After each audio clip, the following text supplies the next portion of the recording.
जनसामान्यांच्या प्रश्नांचा आवाज शासन दरबारी बुलंद करणारे एकमेव न्यूज चॅनल राजमुद्रा न्यूज लाईव्ह.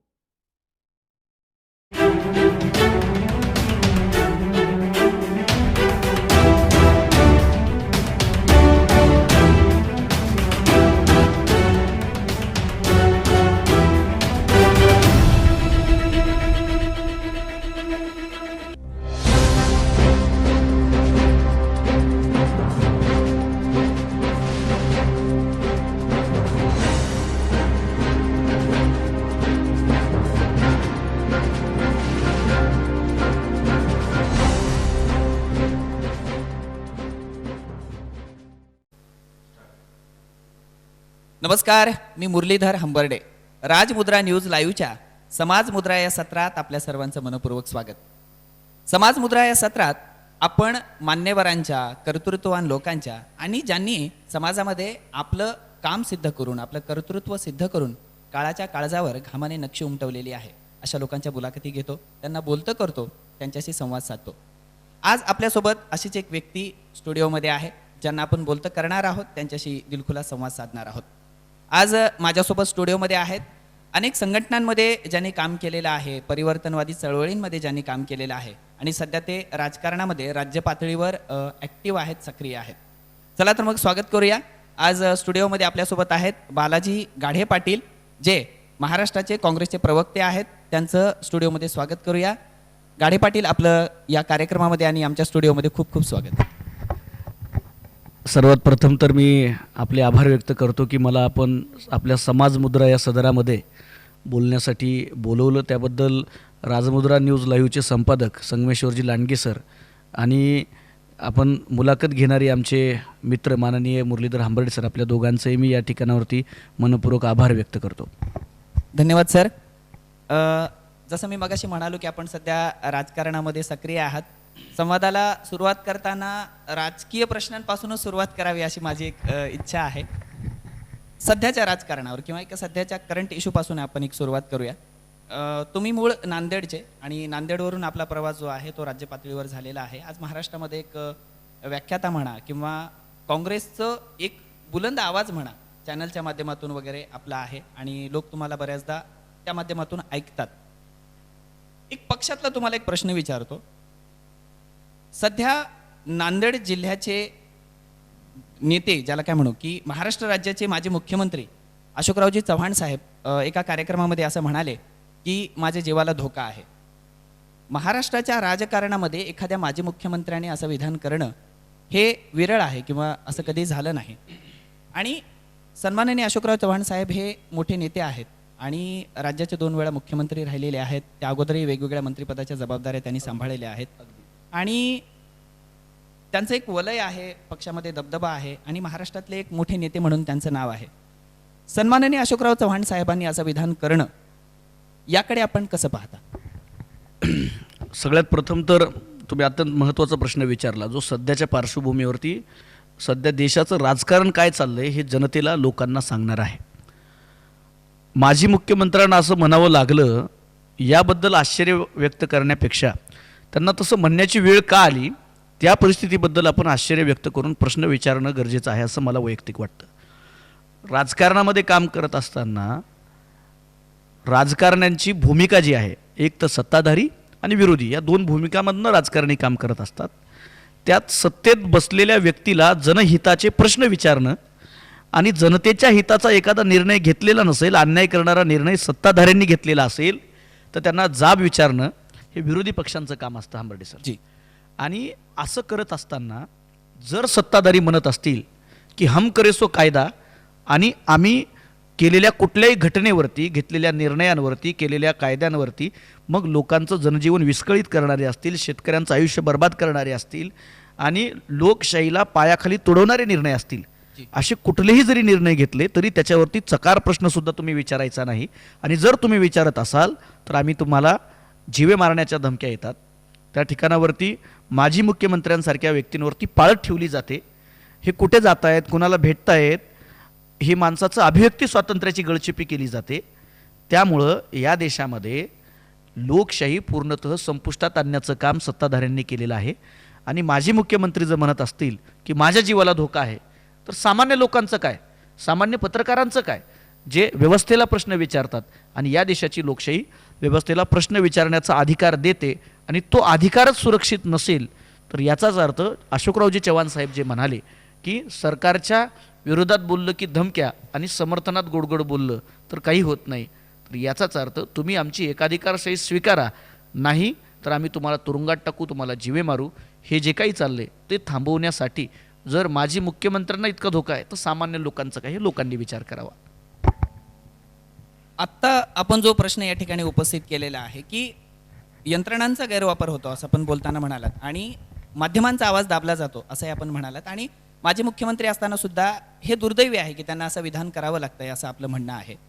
हा प्रश्न मी पुढे विचारणार होतो, पण अनुषंगाने ह्याच मी आता प्रश्न आपल्याला विचारतो की सध्या काँग्रेसच्या सर्व नेत्यांकडून, अगदी देशाच्या सर्वोच्च सभागृहामध्ये असतील विरोधी पक्षनेते म्हणून किंवा राज्याच्या सभागृहामध्ये आहेत, राज्य पातळीवरचे आपण प्रवक्ते आहात, आपल्या भाषणांमध्ये किंवा अनेक मुलाखतींमध्ये आपण याचा उल्लेख केलेला आहे की भारतीय जनता पक्ष किंवा केंद्र पातळीवरचा असो की राज्य पातळीवर असो माध्यमांचा गैरवापर करतो आहे, विचारवंत साहित्यिक यांचा आवाज दाबला जातो आहे, किंवा एखादा तुमच्यासारख्या प्रवक्त्यांनी मुद्दा उचलला तर तो, ज्याला गुमराह असं आपण म्हणू, तो करून त्याचं काहीतरी तोडून मोडून लोकांसमोर ठेवलं जात आहे. आणि एकंदरीत या सगळ्या गोष्टींचं म्हणजे जिथे जिथे विरोधी पक्षाने आवाज उचलावा किंवा समाजामध्ये जी ज्याला काय म्हणू प्रकाश बेटा आहे, जी माध्यमं आहेत त्यांनी आवाज उचलावा, त्या सगळ्यांचा आवाज दाबला जातोय असं आपण सातत्याने म्हणता. यावर आपलं काय म्हणणं आहे? नाही, आता एक लक्षात घेतलं पाहिजे की या देशामध्ये आणि जगामध्ये जेव्हा लोकशाहीची व्यवस्था निर्माण झाली त्यावेळेला त्याच्यामध्ये लोक हा केंद्रबिंदू होता, आणि जिथं लोक हा केंद्रबिंदू आहे तिथं लोकांचं राज्य आहे. पण लोकांच्या राज्याच्या नावाखाली जिथं छुपी सरंजामशाही होतीये, छुपी राजेशाही होतीये, आणि ज्या व्यवस्थेला प्रश्न नको आहे आणि प्रश्न विचारणाऱ्यांच्या सुरक्षेचं काय, उदाहरणार्थ तुम्ही म्हटलं की माध्यमांच्या स्वातंत्र्याचं काय जी, तर आज BBC-ने नरेंद्र मोदीजींच्या एका मुद्द्यावरती गुजरातमधल्या एक डॉक्युमेंटरी केली. तर BBC हे जगभर पाहिलं जाणार आहे, हो. आणि BBC ही ब्रिटिश सरकारच्या स्वतःच्या मालकीची कंपनी आहे, ब्रिटिश सरकारच्या BBC. आणि त्या BBC-नं एक केलेली डॉक्युमेंटरी देशाच्या पंतप्रधानांना बंद करावी लागावी, मला असं वाटतं की हे लाजिरवाण आहे. ज्या नेहरूजींवरती हे सातत्यानं टीका करतात त्या नेहरूंवरती एक उदाहरण मला सांगितलं पाहिजे की एक व्यंगचित्रकार होते आणि ते सातत्यानं नेहरूंवरती व्यंग काढून टीका करायचे. तेव्हा नेहरूजी त्यांना एकदा भेटल्यावरती म्हणाले की आप व्यंग बहुत अच्छा निकालते हो, हाँ लेकिन और भी कुछ मुद्राएं मेरी लीजिए. तर हा जो त्याच्यातला सहजपणा होता तो सहजपणा आज दिसत नाहीये. जर एखाद्या पत्रकाराला या देशामध्ये प्रश्न विचारायला सुरक्षित वाटत नाही, याचा अर्थ या देशातल्या सामान्य माणसाला जगणं सुरक्षित राहिलं नाही, हे त्याचं उत्तर आहे. आज ज्या वेळेला शेतकऱ्यांना यांचा केंद्रीय मंत्र्याचा मुलगा उत्तर प्रदेशामध्ये पाठीमागे गाडीखाली एका आंदोलनामध्ये कुचलून टाकतो, त्याचबरोबर या देशामध्ये ज्या वेळेला शेतकऱ्यांवरती सातत्यानं अन्याय होत आहेत, 1-1.5 वर्ष तिथं बसत आहेत आणि ते माध्यमांमध्ये कुठंच दिसत नाही. भारत जोडो सारखी यात्रा या देशामध्ये होते, ते कुठंच दिसत नाही. म्हणजे या देशातली मीडिया जी आहे, मेनस्ट्रीम मीडिया, ती मेनस्ट्रीम मीडिया ही सत्तेच्या घरची बटीक झालेली आहे. हे माझं सत्य, हा आरोप नाही तर हे देशाचं वास्तव आहे. आणि याच्या पलीकडे मग आज देशातलं माध्यम जिवंत कुठं आहेत, तर आज या देशातलं माध्यम जिवंत ठेवण्याचं, लोकांचे आवाज बुलंद ठेवण्याचं काम तुमच्यासारख्या माध्यमांनी ठेवलेलं आहे. राजमुद्रासारखे जे स्थानिक पातळीला वेगवेगळे प्रत्येक जिल्ह्यामध्ये, राज्यामध्ये स्थानिक भाषांमध्ये जे चॅनल सुरुवात झाली, त्या चॅनल्सनी या देशातलं माध्यम स्वातंत्र्य जिवंत ठेवलं. पण त्यांच्यावरती सुद्धा आता तुम्ही म्हणालात की म्हणजे त्यांच्यावरती सुद्धा गडांतर आणून त्यांना अटक करणे, त्यांना सातत्यानं केसेस करणे आणि त्यांचं काम बंद पाडण्याचं काम केलं. अगदी मला सुद्धा ज्यावेळेला मी सोशल मीडियावरनं भूमिका मांडतो सरकारच्या विरोधामध्ये, त्यावेळेला आमचे अकाउंट तिथं ऑब्झर्वेशन खाली आहेत, व्हिडिओला बंदी आणली जाते, वेगवेगळ्या पद्धतीनं IT सेल्सला कामाला लावून अकाउंट्स डिलीट केले जातात. आणि मला वाटतंय की हे स्वातंत्र्याची गळचेपी आहे. अगदी सर, आम्ही माध्यमांमध्ये काम करतो आणि सातत्याने हा मुद्दा उचलला जातो की माध्यमांची गळचेपी होते आहे आणि वेगवेगळ्या यंत्रणांचा गैरवापर होतो आहे. आणि तुमच्याही वारंवार भाषणांमधून, मुलाखतीमधून हे मत आलेलं आहे. पण या प्रश्नानंतर एक वेगळ्या प्रश्नाकडे मी येतो. मगाशी बोलताना आपण भारत जोडो यात्रेचा उल्लेख केला. काँग्रेस पक्षाचे नेते राहुलजी गांधी यांनी अगदी कन्याकुमारीपासून काश्मीरपर्यंत भारत जोडो यात्रा काढली आणि देशातल्या बऱ्याच राज्यांमधून ती यात्रा गेली आणि अगदी ज्याला काय म्हणू लाखो लोक त्या यात्रेमध्ये सहभागी झाले आणि अनेक विचारांचं मंथन त्याच्यामध्ये झालं. तुम्ही स्वतः त्या यात्रेमध्ये सहभागी होतात. हो. ती अनेक राज्यांमध्ये तुम्ही गेलात, अनेक यात्रा सोबत राहून ती पाहिलेली आहे. नेमका तुमचा काय अनुभव होता, यात्रेबद्दल काय सांगाल आणि एकंदरीत चित्र कसं होतं, लोक कसे जोडले गेले आणि लोकांचं त्यावेळी मत काय होतं, कारण वेगवेगळ्या राज्यांमधून यात्रा गेली होती. तुमचं काय अनुभव आहे, तुमचं काय मत? मुळात आपण थोडंसं इतिहासात जर डोकावलं तर या देशामध्ये मिठाच्या सत्याग्रहासाठी झाला अधिकारासाठी. अच्छा. त्यावेळेला जी दांडी यात्रा निघाली होती हं? त्यापेक्षाही मोठी, त्यालाच अनुसरून चाललेली ही देशातली आत्तापर्यंतची सगळ्यात मोठी पदयात्रा होती. आणि माझा अनुभव असा आहे त्याच्यामधला की त्यामध्ये सर्वसामान्य माणूस हा थेट येऊन देशाच्या नेत्याला भेटत होता. जात, धर्म, पंथ, प्रांत, भाषा यावरती राजकारण केंद्रबिंदूत BJPनं केलेलं असताना आमचे नेते माननीय राहुल गांधी जात, धर्म, पंथ, प्रांत, भाषा, लिंग या भेदाच्या पलीकडे जाऊन अच्छा. सर्वसामान्य लोकांमध्ये मिसळले. त्यांच्या अडचणी, त्यांचं दुःख, त्यांचं रडणं, त्यांचं गाऱ्हाणं ऐकून घेतलं.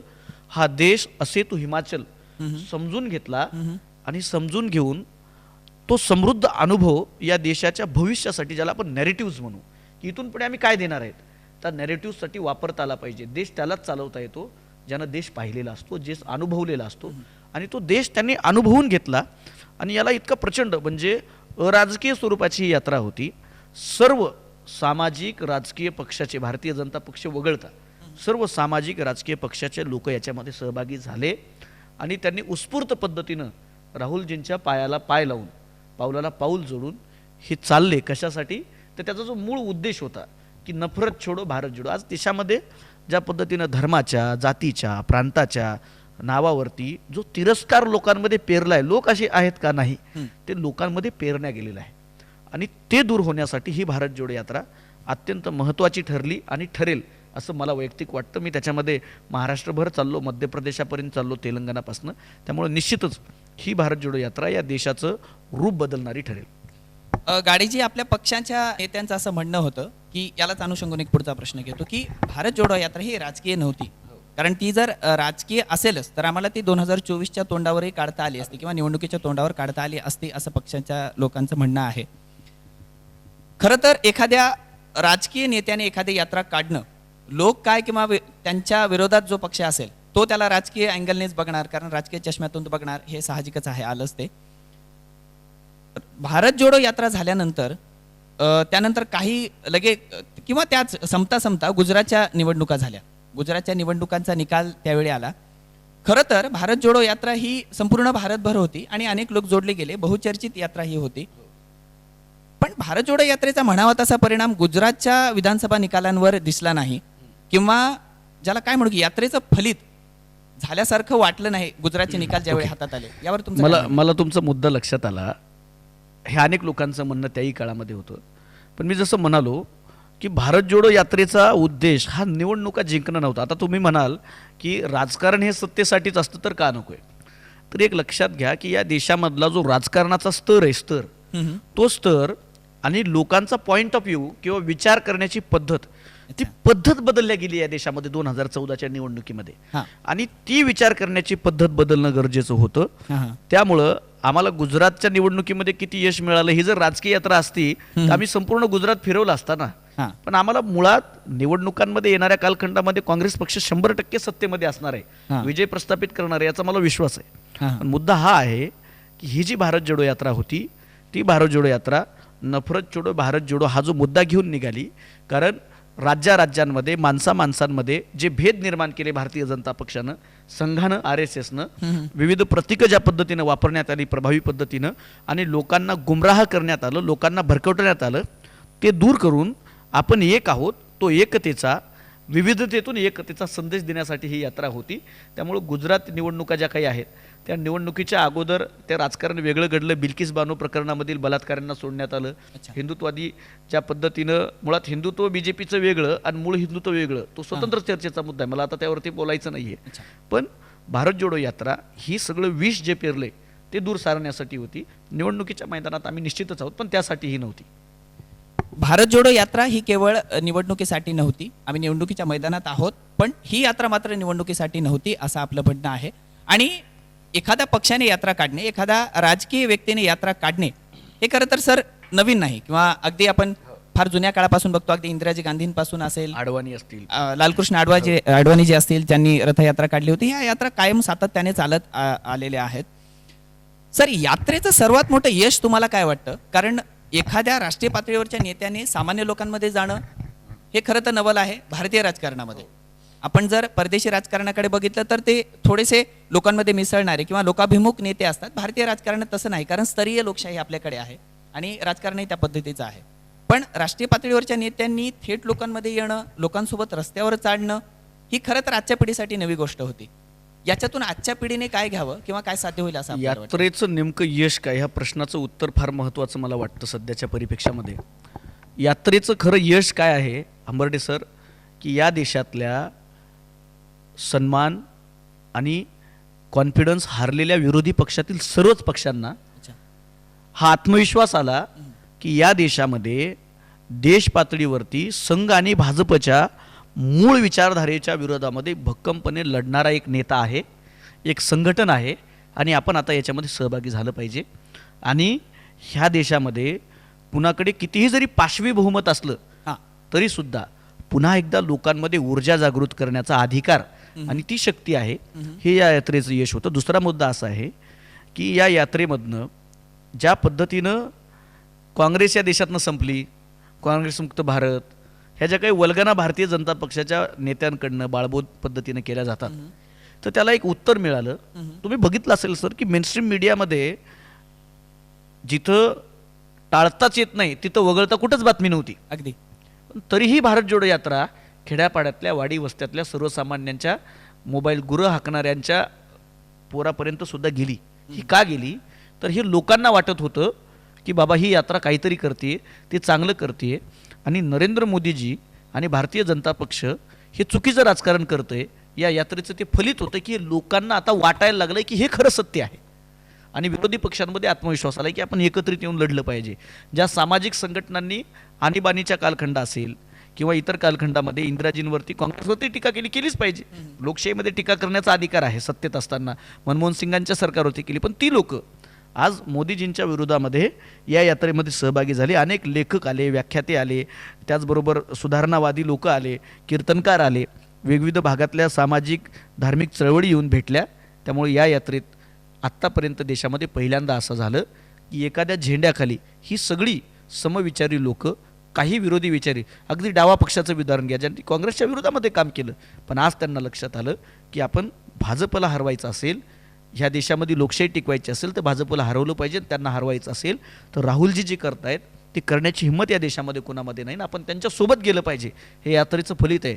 डॉक्टर गणेश देवींसारखे लोक असतील किंवा रावसाहेब कसबेंसारखी माणसं असतील, ही असे अनेक विविध क्षेत्रामध्ये ही मी प्रातिनिधिक उदाहरणं दिलेली आहेत. सर्व जाती धर्माच्या संघटना, लेखक त्याच्यामध्ये आले आणि यांनी आवाज बुलंद केला, आणि तो आवाज बुलंद करण्याचं काम या यात्रेमुळे झालं असं मला वाटतं. हे फलित होतं. सर, याच अनुषंगाने पुढचा प्रश्न घेतो. यात्रेचं फलित खूप आहे असं आपलं म्हणणं आहे. विरोधी पक्ष म्हणून काँग्रेस म्हणावी तितकी सक्षम नाही असं सत्ताधाऱ्यांचंही म्हणणं आहे. एकंदरीत सध्या देशात चित्रही तसंच दिसतंय. मी माध्यमांमध्ये काम करतो, आम्ही वारंवार तशा बातम्याही देतो, आणि एकंदरीत चित्र तसं दिसतंय. कारण सध्या तरी बलाढ्य पक्ष म्हणून भारतीय जनता पक्ष आहे, देशामध्ये बहुमताने 2 वेळा निवडून आलेला पक्ष आहे. काँग्रेस 1885 पासून ज्यावेळेच्या काँग्रेसची स्थापना झाली तेव्हापासून काँग्रेसचं काम फार महत्त्वाचं राहिलेलं आहे. ऐतिहासिक पक्ष आहे, आणि जगातले जे काही मोठे पक्ष आहेत त्यांच्यामध्ये काय म्हणू की नाव यावं इतका मोठा काँग्रेस पक्ष आहे. आणि भारतामध्ये तर अगदी गावागावांमध्ये, वाडी वस्त्या, तांड्या इथपर्यंत काँग्रेस पसरलेला पक्ष आहे. मग असं काय झालं नेमकं की पक्ष आज बॅकफुटवर गेला, किंवा ज्या भारतीय जनता पक्षाचे किंवा भारतीय जनता पार्टीचं अगदी तालुक्याला नेता सुद्धा त्यांना मिळायचा नाही, अगदी गाव पातळीवर सुद्धा एखाद दुसरं घर त्यांचं असायचं. मग अशी कुठली गोष्ट झाली 2014च्या निवडणुकांमध्ये? 2014 पर्यंत म्हणजे 2010 पर्यंत अगदी सुखीने व सगळं व्यवस्थित चालू होतं. 2010च्या नंतर डॉक्टर मनमोहन सिंग सरकारवर टीका व्हायला लागली. विरोधी पक्ष म्हणून भारतीय जनता पक्ष अतिशय प्रबळ त्यावेळी होता, फार प्रबळपणे आपल्या त्या भूमिका मांडायच्या, असं नेमकं काय झालं की काँग्रेस बॅकफुटवर गेली? तुमचा प्रश्न फार महत्त्वाचा आहे आणि काँग्रेस कमकुवत झाली असं म्हणणं मला वाटतं की चुकीचं ठरेल. पण काँग्रेस कमकुवत झाली यापेक्षा भाजप कशी बलाढ्य झाली हे समजून घेणं गरजेचं आहे. एक उदाहरण मी देतो. जी. भारतामध्ये पूर्व हॉकी ही अत्यंत मजबूत खेळ होता आपल्याकडचा. होय. आणि जगामध्ये युरोपीय राष्ट्रांमधला सुद्धा एकही देश भारतातल्या हॉकीच्या टीमला हरू शकायचं नाही. मेजर ध्यानचंद यांना हॉकीचं जादूगार असं म्हटलं जायचं. आणि सगळे जगातले देश परेशान झाले की भारतीय हॉकीच्या संघाला आता हरवायचं कसं.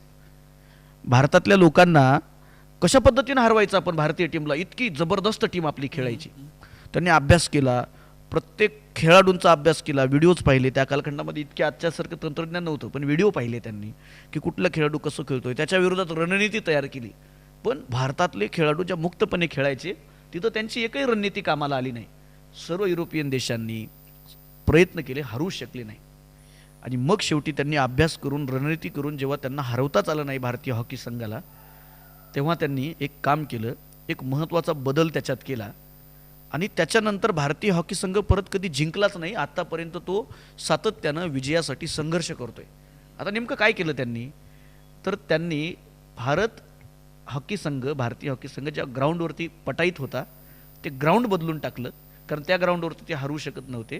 ते हिरव्या गवताचं, ज्याला ग्रीन ग्रास ग्राउंड म्हणतो, ते ग्राउंडच बदलून टाकलं. आणि गुळगुळीत मॅटचं जे ग्राउंड आहे ते नवं ग्राउंड तयार केलं. गवतावरती खेळणारी भारतातली पोरं त्या नव्या ग्राउंडवरती जुन्याच पद्धतीने खेळत होती, जीव तोडून खेळत होती, पण जिंकूच शकली नाही. अगदी भारतीय जनता पक्षानं तसंच केलं.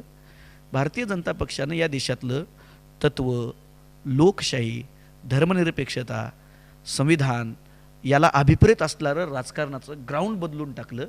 आणि ते ग्राउंड धर्मांधता, काम कमी, मार्केटिंग जास्त, जातीयवाद, कट्टरतावाद, त्याचबरोबर प्रोपोगंडा हा जो शब्द आहे त्या प्रोपोगंडाच्या माध्यमातून प्रभावी लोकांपर्यंत पसरवला. आणि ते ग्राउंड बदललं.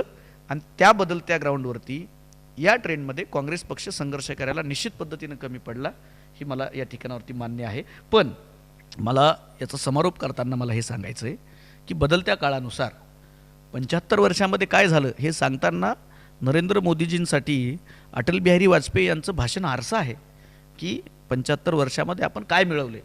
हे 60 वर्ष काँग्रेसला जेव्हा झाली होती स्वातंत्र्याला, तेव्हा त्यांनी जे भाषण केलं लोकसभेमध्ये, मला वाटतंय अविश्वास ठरावाला प्रस्तावाला उत्तर देताना ते बोलले. तर या देशामध्ये काहीच बनत नव्हतं हे सगळ्यांना माहीत. आता मी तेच सांगून आपला रस घालवणार नाही. पण ज्या देशामध्ये 47ला दारिद्र्य, गरिबी आणि 37-38 वर्षाचं आयुर्मान होतं, त्या देशामध्ये खेड्यापाड्यापर्यंत जिल्हा परिषद शाळा, दवाखाना, रस्ते, वीज, पाणी, शिक्षण, महाविद्यालय, विद्यापीठं, लघुउद्योग, सूक्ष्म उद्योग आणि लार्ज स्केल इंडस्ट्रीज इतकं प्रचंड मोठं, आणि देशाला 2 डिजिट GDP पर्यंत नेण्याचं, जे आतापर्यंत विश्वगुरूंना जमलेलं नाही आहे, हे नेण्याचं काम काँग्रेस पक्षानं केलेलं आहे. त्यामुळे एक मान्य करतो की मधल्या कालखंडामध्ये 14ला एकतर लोकांमध्ये अँटी इन्कम्बन्सी तयार झालेली होती. आणि घोटाळे जे आहेत, उदाहरणार्थ काय 2G स्पेक्ट्रमचा घोटाळा इतका वाढवून सांगितला, पण काय निघालं, खोदा पहाड निकडा चुहा कुछ भी नाही. आता अगदी महाविकास आघाडीचं उदाहरण घ्या, गृहमंत्री देशमुखांना मध्ये टाकलं आणि 100 कोटीचा त्यांच्यावरती आरोप केला. काय निघालं, चार्जशीट 1 कोटीची, 1,17,00,000ची काहीतरी चार्जशीट त्या ठिकाणावरती, आकडा मागे पुढे असेल माझा, दाखल केली. तर हे सगळं बदनाम करून, हे त्यांचे संस्कार आहेत संघाचे, असो, मला त्याच्यावरती बोलायचं नाही. पण आम्ही आता करारा जबाब त्यांना रस्त्यावरती उतरून आम्ही लोकशाही मार्गाने देऊ, त्यांनी धर्मांधतेनं द्यावा. गाडीची अनुषंगाने माझा एक प्रश्न आहे. आपण RSS वर मगाच्याही प्रश्नामध्ये बोललात, आत्ताही बोललात. RSSच्या अनुषंगाने मी पुढे प्रश्न घेणारच आहे. पण आत्ता सध्या विचारतोय, आपण सांगताय की संविधानाला अभिप्रेत राजकारण भारतीय जनता पक्ष करत नाही. काँग्रेसचं राजकारण सातत्याने तसं राहिलेलं आहे, तुमचं म्हणणं आहे. आणि काँग्रेसचा फार वैभवशाली इतिहास आहे, हे पण तुम्ही म्हणालात. पण काँग्रेसचा वैभवशाली इतिहास, काँग्रेसची केलेली कामं आणि भारतीय जनता पक्षाच्या तुम्ही म्हणताय तशा होणाऱ्या चुका, हे सांगायला सध्याचे काँग्रेसचे नेते आणि समाज माध्यम, जे सगळ्यात पॉवरफुल ताकद आहे, म्हणजे सगळ्यात महत्त्वाचं आहे, यावरून तुमचे जे काही सोशल मीडियाची जी लोक आहेत किंवा तुमचे जे नेते आहेत किंवा एकंदरीत सगळे प्रवक्ते वगैरे आपण म्हणू, हे सांगायला कमी पडतायत असं तुम्हाला वाटतं का? मला वाटतं की ते सांगायला किंवा आम्ही सांगायला कमी पडतोय असं म्हणण्यापेक्षा आम्ही जे सांगतोय ते दाखवायला मीडिया तयार नाही असं म्हणणं फार योग्य ठरेल. कारण पूर्वी काय व्हायचं की मीडियाच दाखवायचा नाही आणि आमच्याकडे फेसबुक होतं, ट्विटर होतं, इंस्टाग्राम होतं, आम्ही त्याच्यावरतून बोलायचो. आता काय आहे की ह्या फेसबुक, इंस्टाग्राम हे एकाच व्यक्तीच्या कंपन्या आहेत. व्हॉट्सअप असेल, हे सगळं फेसबुकनं आता टेक ओव्हर केलेलं आहे आणि यांचा धंदा चालवायचा आहे, व्यापार चालवायचा आहे. त्यामुळं केंद्रातल्या सरकारला अधीन राहून कदाचित बायस्टरित्या काम करतायत. मध्ये अंकिदासचं प्रकरण आपण पाहिलं असेल. त्यामुळं आता आम्ही BJPच्या विरोधात ते किती चुका करतायत हे कितीही जरी पोटतिडकीनं फेसबुकवर बोललो आणि लिहिलं तरीसुद्धा आमच्या अकाउंटला आता लाईकच येणं बंद केलेलं आहे. आणि दुसरा मुद्दा असा आहे की यूट्यूबवरती एखादा व्हिडिओ जर टाकला तर लगेच ते ब्लॉक होतं, टाकल्या जात नाही. त्यामुळं कुठल्याच परिस्थितीमध्ये व्यवस्थेला प्रश्न नको आहे. त्यामुळे आम्ही आता थेट जनतेमध्ये, भारत जोडो यात्रा जी होती त्याच्यानंतर आमचा हात से हात जोडो वगैरे असेल, तर आता काँग्रेस कमी पडत नाही. ते दाखवण्यात मेनस्ट्रीम मीडिया कमी पडली.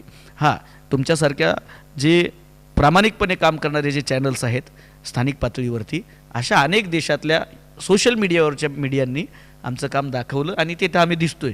पण जिथं एक संपादक किंवा एक निवेदक रोज प्राईम टाईममध्ये सत्तेला प्रश्न विचारतोय म्हणून चॅनल खरेदी केलं जातं, त्या देशामध्ये आमचा आवाज निश्चितच ती माध्यमं दाखवणार नाहीत. म्हणून कदाचित तुमचा असा गैरसमज झाला असेल की आम्ही कमी पडतोय.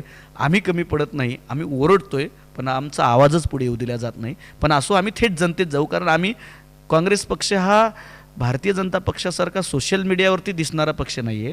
तर आजही काश्मीरपासून कन्याकुमारीपर्यंत सर्वाधिक कार्यकर्ता असलेला पक्ष जो कुठला असेल तो आमचा आहे. आम्ही आता त्यांच्यापर्यंत जातोय आणि निश्चित पद्धतीनं 2024च्या निवडणुकीमध्ये हे यश तुम्हाला सर्वच निवडणुकांमध्ये दिसेल.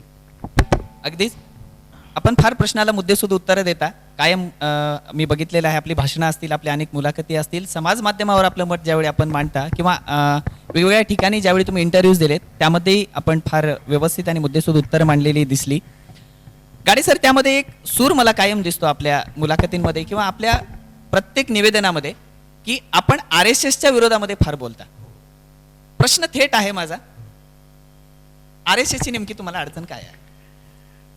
RSS या देशामध्ये काम करते ज्या विचारधारेवरती, विचारधाराच माझी अडचण आहे. RSSनं ती मूळ विचारधारा सोडावी, मला काहीच अडचण नाही आहे. म्हणजे राष्ट्रीय स्वयंसेवक संघ हे नाव द्यायची आणि सेवा मात्र मनुस्मृतीच्या विचारांची करायची.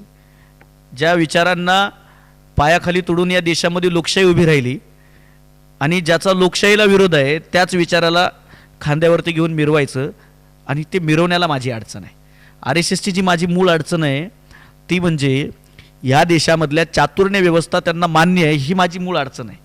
RSSची माझी जी मूळ अडचण आहे ती ही आहे की या देशामधला छत्रपती शिवाजी महाराजांचा बहुजनवाद त्यांना मान्य नाही, महात्मा फुल्यांचा पुरोगामीवाद त्यांना मान्य नाही, त्यांना या देशातलं डॉक्टर बाबासाहेब आंबेडकरांनी मांडलेली सामाजिक क्रांतीची भूमिका, त्यांना समतेची भूमिका मान्य नाही. ते म्हणतात सामाजिक समरसता, ज्या समरसतेत चातुर्यवर्ण आहे त्यांना सामाजिक समता नंतोय, त्याची मला संघाची अडचण आहे. या देशामध्ये गांधींच्या हत्येनंतर ज्या रेशीम बागेमधल्या भामट्यांनी हाफचिड्डी होते ते आता चड्डीतनं पॅन्टमध्ये आलेत, त्यांनी पेढे वाटले, त्या हिंसेचं समर्थन करणाऱ्या RSSची मला अडचण यासाठी आहे की गांधींना मारणारे गोडसेंची मंदिरं घेऊन जी उदो उदो करतायत. कारण गोडसेचं काहीच कर्तृत्व नाही आहे. गोडसे लोकांना का माहिती आहे? तर गोडसे लोकांना गांधींची हत्या केली म्हणून माहिती आहेत. म्हणजे गांधींचं नेतृत्व, कर्तृत्व आणि व्यक्तिमत्व इतकं उत्तुंग आहे की त्यांना मारणारा माणूससुद्धा मोठा होतो आणि त्याचा उदो उदो संघ करतो. ही माझी संघाची अडचण आहे. त्याचबरोबर प्रतीकांचं वापर अस्मितांसाठी करून भोळ्या बाबड्या समाजाच्या भाबड्या अस्मिता जाग्या करायच्या आणि त्यांच्यामध्ये दंगे पेटवायचे आणि समाजामध्ये ध्रुवीकरण करून त्याचा फायदा भारतीय जनता पक्षाला निवडणुकीमध्ये द्यायचा आणि त्यातनं सामाजिक समतोल ढासळवण्याचं काम संघ करतो. ती माझी संघाच्या विरोधातली अडचण आहे. छत्रपती शिवाजी महाराज असेल यांचा चुकीचा इतिहास लोकांपर्यंत सांगणे हे चुकीचं आहे. अशा अनेक अडचणी आहेत. त्यामुळे तुम्ही जो प्रश्न विचारला की संघाची अडचण काय, तर संघाची जी विचारधारा आहे हेडगेवारांनी जी मांडली, गोळवलकर गुरुजींनी जी मांडली.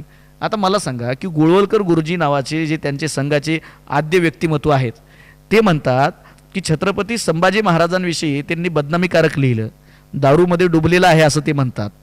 त्याचबरोबर गोळवलकर छत्रपती शिवाजी महाराजांविषयी चुकीचं लिहितात मग ते जर लोकांना मान्य असेल तर माझी काही हरकत नाही, पण ते माझ्यासाठी संघाचा विचार तो अडचणीचा आहे. तर त्यामुळं दुसरा मुद्दा असा आहे की यात संघातनं निर्माण झालेले श्यामाप्रसाद मुखर्जी आज संघ सातत्यानं काय म्हणतो की फाळणीला जबाबदार कोण आहे, तर गांधी आहेत. अहो पण जो फाळणीचा प्रस्ताव ज्यावेळेस होता 1942ला छोडो भारत चळवळ सुरुवात झाली आणि त्याच्यानंतर या देशामध्ये काँग्रेसची सरकारं सगळी काँग्रेसनं बरखास्त केली स्वातंत्र्यासाठी. पण 2 सरकारं या देशामध्ये होती. एक म्हणजे बंगालचं सरकार, तुम्ही अभ्यास केला तर तुमच्या लक्षात येईल आणि आपण इतिहासाचे जाणकार आहात हंबर्डे सर, तुम्हाला माहिती असेल. एक बंगालचं सरकार आणि सिंध प्रांतातलं सरकार ही बरखास्त झाली नाही. बाकीची बरखास्त झाली काँग्रेसची होती, ही का बरखास्त झाली नाही, तर इथं सरकार होतं मुस्लिम लीगचं, पण मुस्लिम लीगकडं पुरेसं पाठबळ नव्हतं. मग कुणाच्या युतीमध्ये होतं, तर मुस्लिम लीगचं सरकार हे तत्कालीन हिंदू महासभेच्या युतीमध्ये होतं आणि बंगाल प्रांताचे अर्थमंत्री श्यामाप्रसाद मुखर्जी जे भारतीय जनता पक्षाचे संस्थापक, जनसंघाचे संस्थापक आहेत ते होते. आणि भारत पाकिस्तान फाळणीचा प्रस्ताव हा तिथं जेव्हा मांडला गेला, भारत पाकिस्तान फाळणीच्या विरोधामध्ये आणि स्वातंत्र्यासाठी काँग्रेसनं सरकारं बरखास्त केली. पण बंगाल प्रांताच्या सरकारमध्ये जेव्हा मुस्लिम लीगनं फाळणीचा प्रस्ताव मांडला त्यावेळेला तटस्थ राहून त्याला पाठिंबा देण्याचं काम यांनीच केले. म्हणजे फाळणीला विरोध न करणाऱ्यांनी बोंब मारणं, ज्यांचं स्वातंत्र्य लढ्यामध्ये योगदान नाही आणि महापुरुष पळवून नेणं हे चुकीचं आहे. आणि आजही गांधी मारण्याचा कितीही जरी प्रयत्न केला, गांधीजींना कितीही संपवण्याचा प्रयत्न केलं, तरीही परदेशात गेल्यावर मोदीजींना गांधीजींचंच नाव घ्यावं लागतं, कारण त्यांच्याकडं कर्तृत्वान असं कोणी नाहीच आहे. त्यामुळं संघाची मला हीच अडचण आहे की तुमच्याकडं सांगण्यासारखं काही नसताना तुम्ही चुकीचा इतिहास लोकांमध्ये भरवताय. मला एक मुद्दा सांगितला पाहिजे की आज NCERTच्या इतिहासामधनं अकबर काढा म्हणतायत, महाराष्ट्रातनं शिवाजी महाराजांच्या इतिहासातनं मुघल काढा म्हणतायत. मग आता साधा मुद्दा काय की भारताच्या स्वातंत्र्य लढ्यामधनं ब्रिटिशांचा इतिहास काढला, तो स्वातंत्र्य लढा लोकांनी आम्ही कोणासोबत दिला? म्हणजे आपण मराठवाड्यामध्ये आहोत, निजामाच्या विरोधामध्ये तुमच्या माझ्या पूर्वजांनी लढा दिलेला आहे. मग रजाकाराचाच इतिहास काढला तर आम्ही लढलो म्हणजे आम्ही शेळपट होतो का?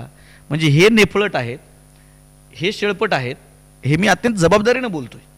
आणि त्यामुळं यांना इतरांचं मोठेपण आणि कर्तृत्व नकोय आणि म्हणून इतिहासाचं तोडमोड करणारे, वस्तुनिष्ठ इतिहास बदलवणारे, चुकीचा इतिहास मांडणारे, जाती धर्माचं ध्रुवीकरण करणाऱ्या संघाचा आणि संघाच्या विचारधारेची कायम फक्त अडचणच नाही, अडचण तर आहेच, कारण ती लोकशाहीला अडचणीची विचारधारा आहे, म्हणून आम्हाला अडचण आहे. पण आमचा विरोधसुद्धा असेल आणि आम्ही सातत्यानं तो करत राहू. काही महत्त्वाचे मुद्दे आपण या ठिकाणी मांडले की आम्ही विरोध का करतोय, कारण राष्ट्रीय स्वयंसेवक संघ हा आम्हाला नाही तर लोकशाहीला अडचणीचा आहे, म्हणून आम्हाला अडचणीचा आहे. आणि संविधानाला अभिप्रेत जे राजकारण आहे ते संघाकडून किंवा भारतीय जनता पक्षाकडून होत नाही असं आपलं म्हणणं आहे. गाडे सर, याच अनुषंगाने माझा प्रश्न आहे. मगाशी विवेचन करताना तुम्ही म्हणालात की अनेक खोट्या गोष्टी पसरवल्या जातात. मागे काही दिवसांखाली माध्यमांशी बोलताना आपण एक प्रतिक्रिया दिली होती, त्यात मी असं ऐकलं होतं की आपण असं म्हणालात की सध्या देशातला तरुण हा व्हॉट्सअप युनिव्हर्सिटीमध्ये शिकून आपलं मत मांडतो किंवा फेक न्यूजला बळी पडतो. मग हे असं असेल तर यावर उतारा म्हणून तुमचं काय उत्तर आहे? याच्यावरती फार महत्त्वाचा प्रश्न हंबर्डे सर आपण विचारला. सध्याच्या युवा पिढीचं जर आपण आकलन केलं तर सकाळी झोपेतनं उठल्याच्या नंतर पहिलं तो मोबाईल हातात घेतो, ते तिथून जे त्याचे व्हॉट्सअप मेसेजेस, फेसबुकचे नोटिफिकेशन आणि रील्स, अलीकडचा काळ जो रील्सचा काळ आहे, ते रील्स पाहायला जो तिथून सुरुवात करतो ते रात्री परत त्याच अंथरुणात बेशुद्ध होऊन झोपी जाईपर्यंत तो मोबाईलवरतीच असतो.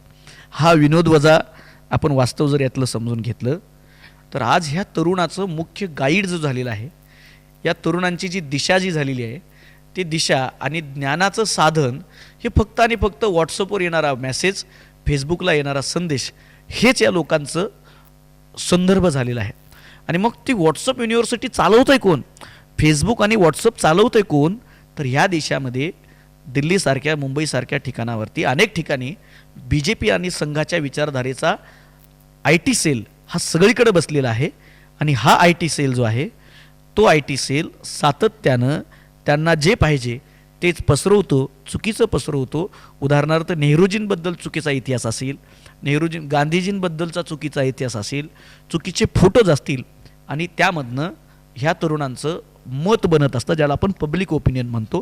त्यामुळं व्हॉट्सअप युनिव्हर्सिटीनं लोकांमधलं वाचन संस्कृती संपवली, लोकांमधली चिकित्सेची संस्कृती संपवली, लोकांमधली प्रश्न विचारण्याची संपवली. आणि आता तुमचा आपला जो युवक आहे तो ग्लानीमध्ये आहे. आणि त्यानं काय विचार करायचं हे कोण ठरवतं? तर त्यानं काय विचार करायचं व्हॉट्सअप आणि फेसबुक ठरवतं. उदाहरणार्थ काय, आपण क्रियावादी राहिलो नाहीत. जो समाज क्रियावादी असतो तो समाज विकसित होतो आणि पुढच्या टप्प्यावरती जात विकासाचे नवे, उत्क्रांतीचे नवे टप्पे गाठत असतो.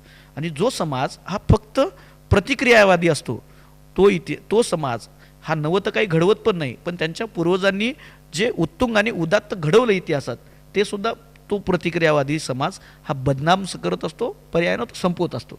त्यामुळे या व्हॉट्सअप युनिव्हर्सिटीतला सध्याचा तरुण हा ग्लानीत आहे. तो इतक्या ग्लानीत आहे की त्याचं जगणंसुद्धा कुठली तरी एक व्यवस्था सांभाळती आहे, ज्या व्यवस्थेवर मागच्या प्रश्नात मी तुम्हाला सांगितलं. त्यामुळं सध्याच्या युवकांनी जे येतं आहे ते परखून स्वतःच्या विवेकाच्या बुद्धीच्या बळावरती पट्टीवरती तपासून पाहावं हे किती खरं आहे किती खोटं आहे, आणि मगच पुढे जावं. आणि मोबाईल वापरण्याची एक मर्यादा ठेवावी, कारण त्याच्यामुळे ऑक्सफोर्ड युनिव्हर्सिटीचा एक अहवाल पाठीमागे आलेला आहे की सततच्या सोशल मीडियाच्या वापराने माणसांचा बुद्ध्यांक आणि स्मरणशक्ती कमी होती आहे. आणि मला वाटतं की बऱ्याच जणांनी हे जे काही ऐकतायत त्यांनी हे अनुभवलं असेल.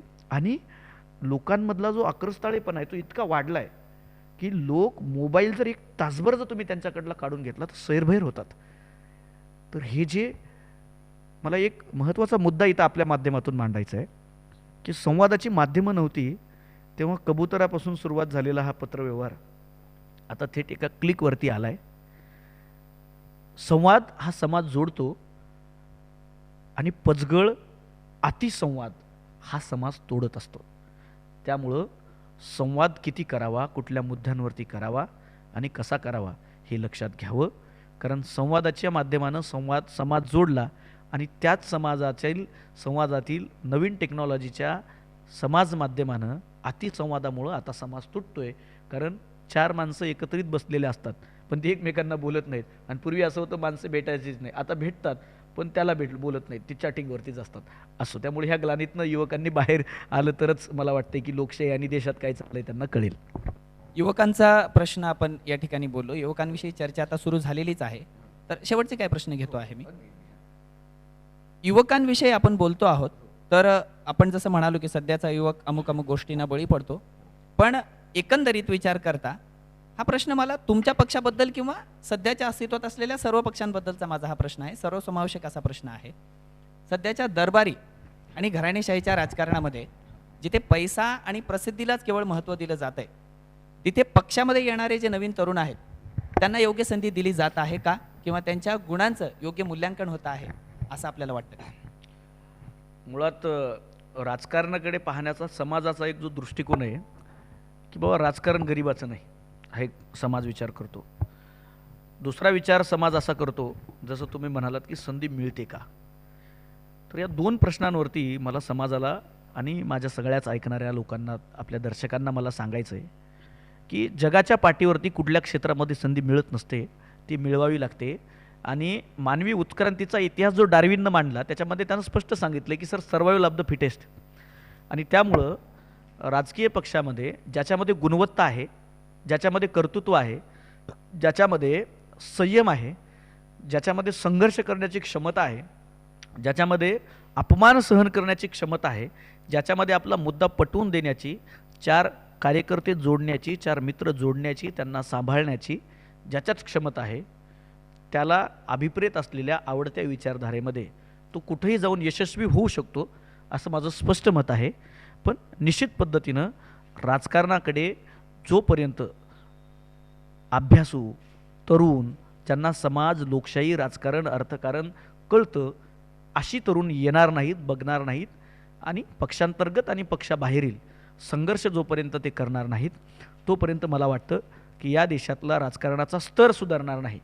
त्यामुळं राजकारण इतकं सुंदर क्षेत्र आहे की ज्या क्षेत्रामध्ये मी स्वतः वैयक्तिक काम करतो, याच्यामध्ये अनेक वर्षापासून काम करत असताना मला कळतं की लोकांच्या अनेक समस्या आपल्याला इथं सोडवता येतात.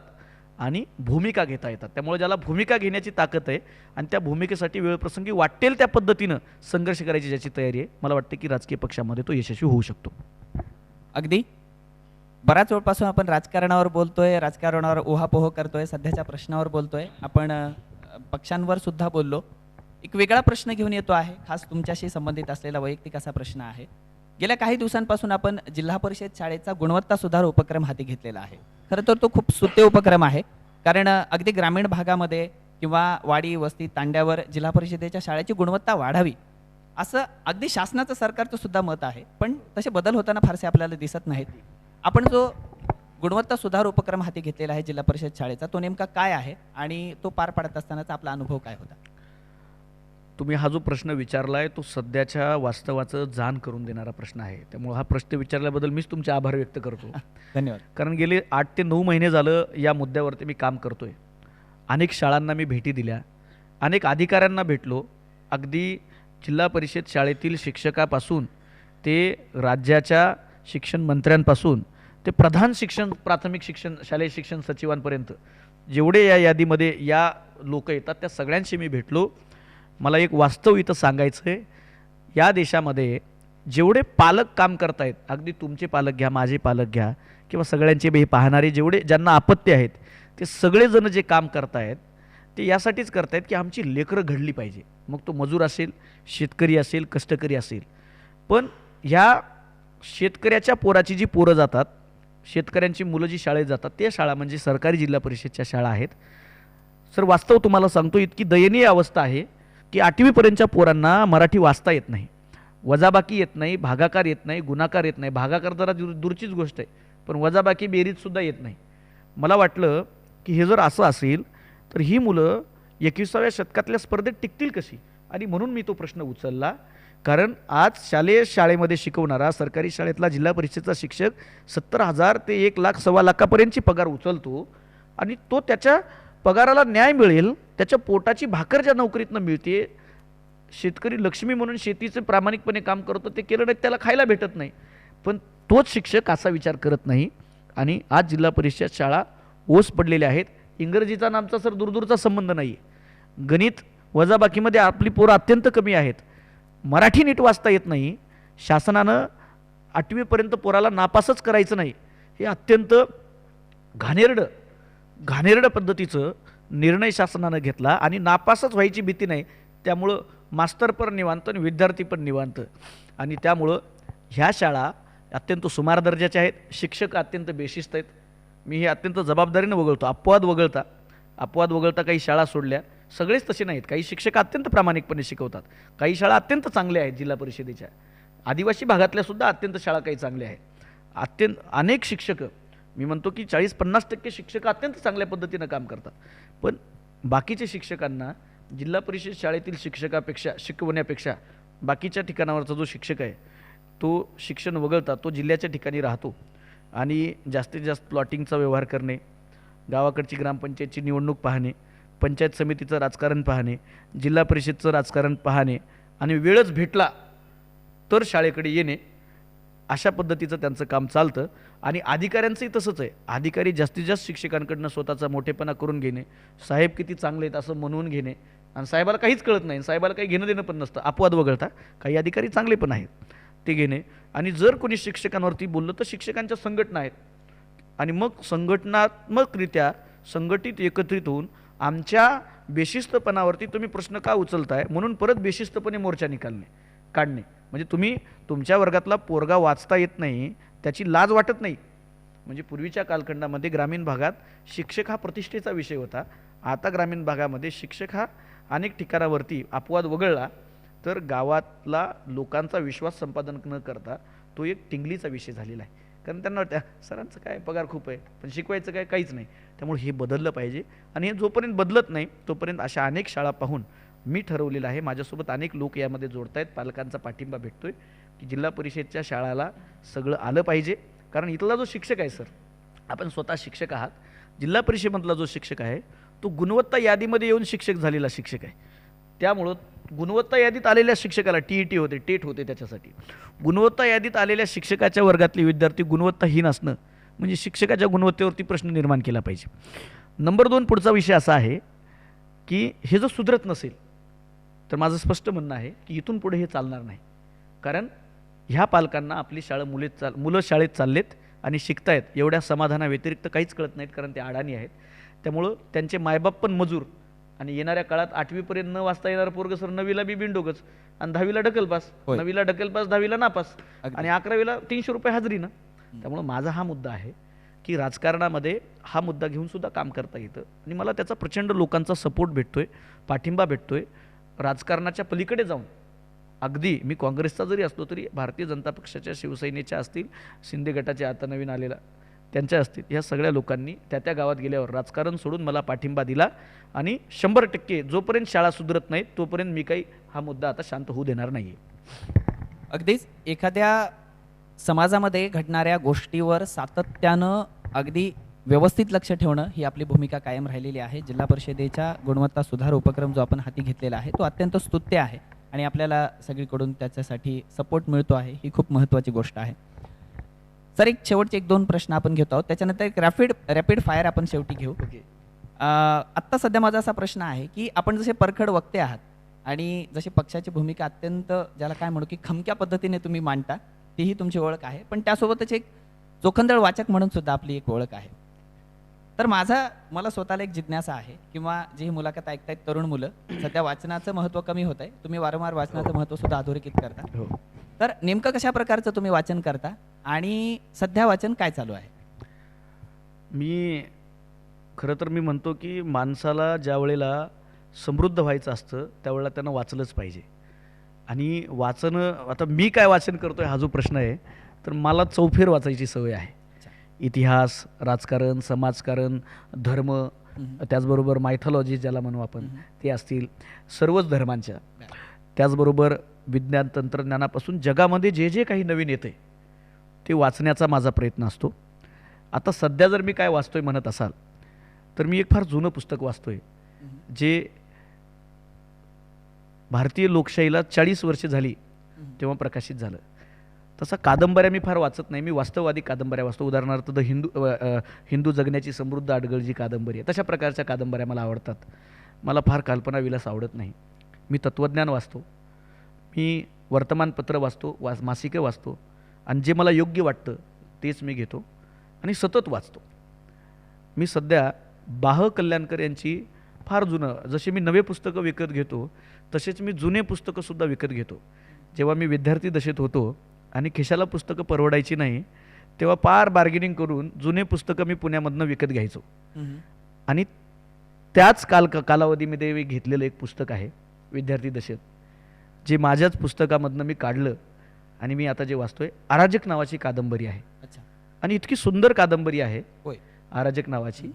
त्याच्यामध्ये त्यांच्या जे पाठीमागच्या म्हणजे ज्याला आपण मलपृष्ठ म्हणतो, त्या पृष्ठावरती जे त्यांनी लिहिलंय ते सध्या देशात काय चाललंय हे लोकांसाठी फार महत्त्वाचं आहे. ते असं म्हणतायत की जगातले, भारतातले सगळेच इजम आपले पिंजरे घेऊन उभे आहेत, आणि त्या इजमचे ठेकेदार, मला शब्दसे सांगता येत नाही आहे, आज माणसाच्या मृत्यूच्या थडग्यावरच आपल्या धर्माचं निशाण रूप पाहत आहेत. त्यावेळेला माणसांनी माणुसकी जपण्यासाठी एकत्रित येऊन उभं राहिलं पाहिजे. तर हे जे, त्यामुळं सध्या ते आहे. त्याचबरोबर रावसाहेब कसबे सरांचं सुद्धा एक सावरकरांवरती आलेलं पुस्तक होतं, तेही सध्या नुकतंच संपवलेलं आहे. त्यामुळं सातत्यानं काही ना काहीतरी चाललेलंच असतं. आणि एक इंग्लिश पुस्तक आहे, त्यामध्ये सुद्धा फार सुंदर, whole number and half truth नावाचं एक पुस्तक आहे. त्याचं आता नुकतंच वाचन चालू केलेलं आहे. त्यामुळं जे काही नवीन येतं ते, आणि जे सुंदर, म्हणजे मला एखाद्या गोष्टीच्या मुळापर्यंत जाण्याची सवय आहे. त्यामुळे इतिहास, तत्त्वज्ञान, संस्कृती, कला, साहित्य, काव्य, शेरोशायरीसुद्धा, अगदी तीसुद्धा वाचण्याची आवड आहे.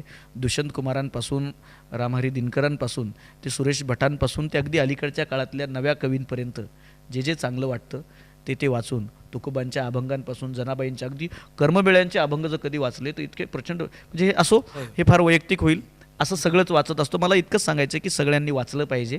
वाचन माणसाची दृष्टी, विचार करण्याची सीमा, विचार करण्याची पद्धती ही परिपक्व करतं. माणसाच्या जीवनाचा प्रत्येक गोष्टीकडे पाहण्याचा दृष्टिकोन बदलतो.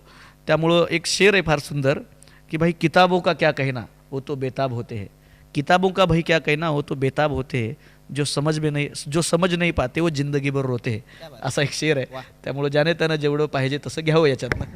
अगदी अगदी. सर एक शेवटचा प्रश्न विचारतो आणि त्यानंतर आपण रॅपिड फायर या ठिकाणी घेऊयात. सर सध्या राजकारण ही तरुणांना फार भुरळ घालणारी गोष्ट आहे किंवा एक चमकोगिरीची गोष्ट झालेली आहे. संघटना असतील किंवा चळवळी असतील यामध्ये सुद्धा चमकोगिरी आलेली आहे. संघटना काय म्हणू त्याला की प्रबोधन किंवा परिवर्तनाच्या चळवळी वगैरे फार जुन्या काळापासून महाराष्ट्रात आहेत, पण हल्ली तसं चित्र राहिलेलं नाही. आपण मात्र ज्यावेळी सुरुवात केली त्यावेळी प्रबोधनाच्या चळवळीत होतात, आपण परिवर्तनवादी संघटनांमध्ये काम केलात आणि नंतर राजकारणामध्ये सक्रिय झालात. आता राज्य पातळीवर राजकारणामध्ये काम करत आहात. आपल्याला या सगळ्या गोष्टींचा अनुभव आहे. सध्या चळवळी थंडावल्यात की काय, संघटना थंडावल्यात की काय असं वातावरण आहे. असो, पण प्रश्न माझा असा आहे की सध्या राजकारणाकडे आकृष्ट होऊन जो नवतरुण येतो आहे, ज्यांना राजकारणाचं आकर्षण आहे, त्या तरुणांना तुम्ही नेमका काय सल्ला द्याल? आणि त्याचबरोबर आज जी राजकारणाची तरुणांकडे बघण्याची परिस्थिती आहे किंवा राजकीय लोकांची, त्याबद्दल काय सांगाल? एकंदरीत तरुणांना आपण काय आवाहन कराल या परिस्थितीत? फार महत्त्वाचा प्रश्न आहे. सध्या राजकारणामध्ये ज्या पद्धतीनं गर्दी येते, त्यामुळे मला युवकांना इतकंच सांगायचं अगदी मार्मिक भाषेमध्ये की तुम्हाला त्या गर्दीचा भाग व्हायचंय का नेता व्हायचं हे तुम्हाला बघायचं आहे. कारण गर्दी ही कायम उपयोगासाठी वापरली जाते. आणि सध्या जे राजकारण झालंय त्याचा स्तर, राजकारणातला नवा येणारा कार्यकर्ता हा फक्त आणि फक्त असं समजतोय की मी कुठल्या तरी नेत्याची चमचेगिरी केल्यावरती किंवा त्याच्यासमोर लोटांगण घालणे ही जी राजकारणाचा ट्रेंड झाला आहे, मला वाटतं की तरुणांनी त्यातनं बाहेर यावं आणि भूमिका घेणारं राजकारण करावं, जसं मी मागच्या एका प्रश्नामध्ये सांगितलं. आणि ज्या वेळेला तुमच्यामध्ये गुणवत्ता असते त्यावेळेला तुम्हाला कुणीच नाकारू शकत नाही. फक्त त्या गुणवत्तेचा माजसुद्धा नसला पाहिजे, हा सुद्धा तितकाच महत्त्वाचा मुद्दा त्याच्यामध्ये आहे. पण हल्ली तुम्ही जो एक उल्लेख केला हंबर्डे सर, तो अत्यंत महत्त्वाचा आहे की अलीकडच्या काळात सामाजिक चळवळींचं फार लोप पावल्यात असं वाटते. जे म्हणालात ते वास्तवच आहे. ब्राह्मणेतर चळवळी या देशामध्ये होत्या, प्रतिगामी पुरोगामी चळवळी या देशामध्ये होत्या आणि त्या कालखंडामध्ये सामाजिक चळवळींचं काम असतं समाजाचा बुद्ध्यांक सतत वाढवत ठेवणं. पण ज्या वेळेला या चळवळी फक्त आणि फक्त प्रतीकांवरती येतात आणि प्रतीकांचं राजकारण करायला लागतात आणि राजकीय पक्षसुद्धा तेच करतात, त्यावेळेला समाज हा फार वाचन, चरित्र आणि शहाणपणात पडत नाही. तेव्हा समाज हा आक्रस्ताळा झालेला असतो.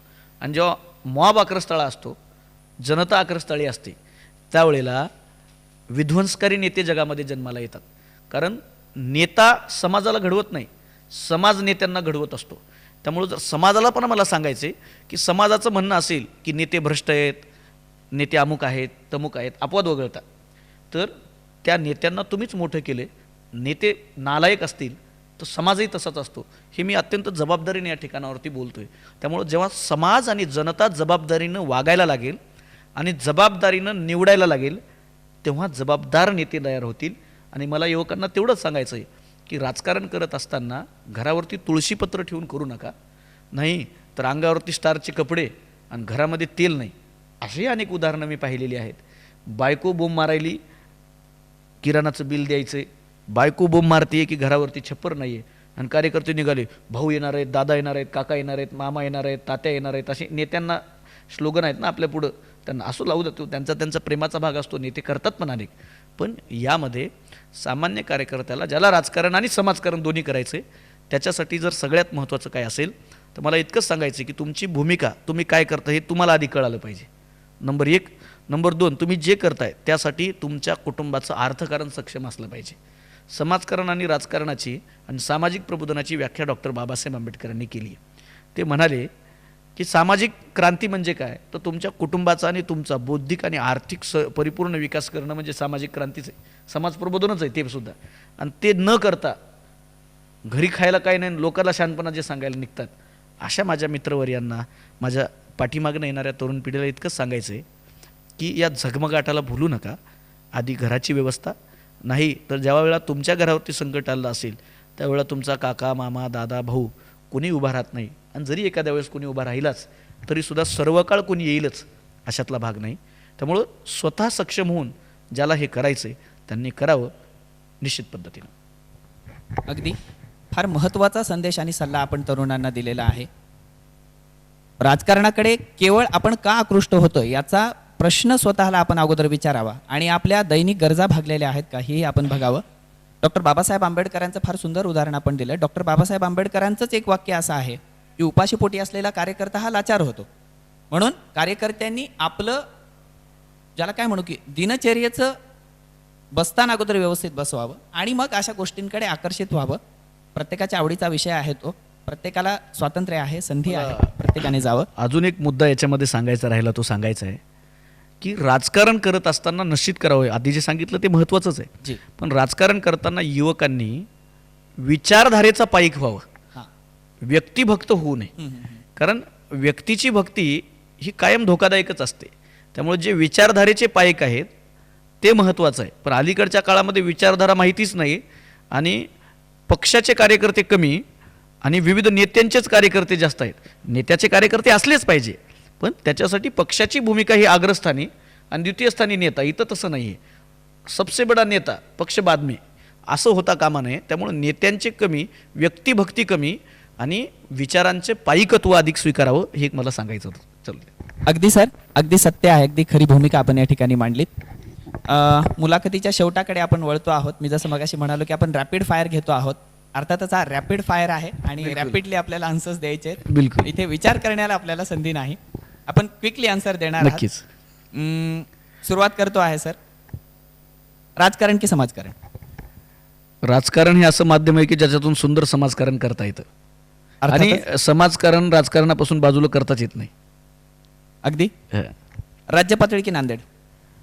मला असं वाटतंय की नांदेडनं मला मोठं केलंय. Sir it's rapid fire, sorry.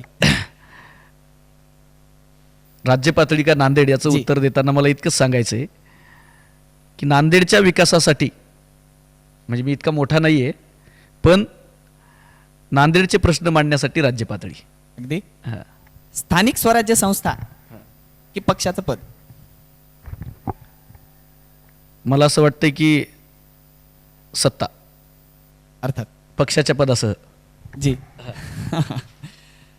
राजकारणातील तुम्हाला प्रभावित करणारे नेते?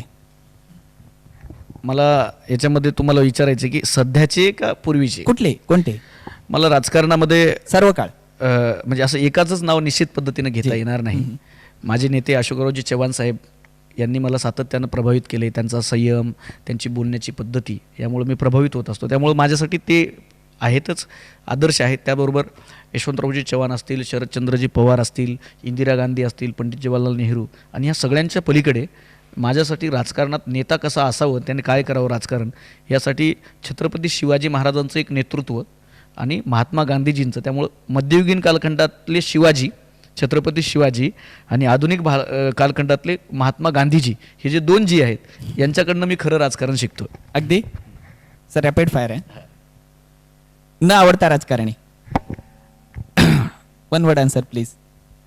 माझं तरी सध्या असं कोणीच न आवडता राजकारणी नाही आहे, पण जर आपण पाहिलं तर अत्यंत खालच्या दर्जाचं राजकारण करणारे देशाचे माननीय पंतप्रधान यांचं नाव मी घेऊ शकतो. कारण राजकारणी म्हणजे लोकांच्या याला प्रश्नाला उत्तर देणारा, आणि त्यांनी गेल्या 9 वर्षात एकही पत्रकार परिषद घेऊन जनतेच्या मुद्द्याला उत्तर दिलं नाही. त्यामुळे न आवडते राजकारणी. भारतीय जनता पक्षासाठी येणाऱ्या निवडणुकांमध्ये सर्वात मोठा धोका कोण, आप की काँग्रेस? मला वाटतं की भारतीय जनता पक्षामध्ये येणाऱ्या निवडणुकीमध्ये सगळ्यात मोठा धोका ही आप आणि काँग्रेस यापेक्षा भारतीय जनता पक्ष स्वतःच आहे. त्यांनी जे अतिरेक केला आहे तो अतिरेकच त्यांचा धोका ठरेल. काँग्रेसची सर्वात मोठी ताकद कोणती? काँग्रेसची सर्वात मोठी ताकद, काँग्रेस हीच सगळ्यात मोठी ताकद आहे. कारण काँग्रेस म्हणजेच संविधान, लोकशाही आणि समतेचा, धर्मनिरपेक्षतेचा विचार, तीच आमची मोठी ताकद आहे की आमचं लोकांचं राज्य आहे. अच्छा. हां. भाजपाची सर्वात मोठी उणीव? भाजपामधली सर्वात मोठी उणीव हीच आहे की त्यांच्याकडे शहाणपणाचा अभाव आहे. आणि दुसरा मुद्दा असा आहे की भाजपातली सगळ्यात मोठी उणीव ही आहे की त्यांना या देशामध्ये लोकशाही नको आहे. त्यामुळे मला असं वाटतं की भाजपची उणीव म्हणण्यापेक्षा ती भाजपतलं त्यांची विचारधाराच तशी आहे. त्यामुळे त्याला उणीव म्हणू शकत नाही. हां. काँग्रेस पक्षाबद्दल काय माहिती आहे? काँग्रेसची सर्वात मोठी उणीव? लोकांमध्ये अजून ताकदीनं जाणं गरजेचं आहे असं मला वाटतं. हां. निवडणुकीतील सर्वात शक्तिशाली शस्त्र कोणतं? कल्याणकारी योजना आणि काम की ओळखीचं राजकारण?